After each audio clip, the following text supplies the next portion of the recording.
Again, we are going to use the formula which says percent is equal decimal number times 100%. Okay, we have 0.47 or 47 hundredths. I have to convert to percent. According to the formula, I have to multiply decimal number by 100%.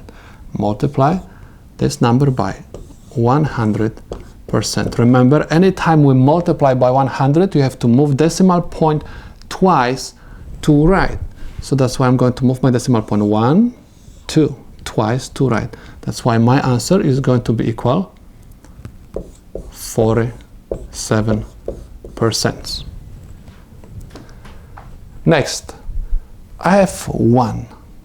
Okay, in order to convert decimal number to percents, I have to multiply this number by 100%. Now, but someone can ask, where is my decimal point? Anytime you have whole number, the decimal point is always at the end of the number and it's invisible. You have to make it visible. Okay, so you have to multiply that number by 100%. You have to move decimal point twice to right. Okay, so I'm going to have 100%.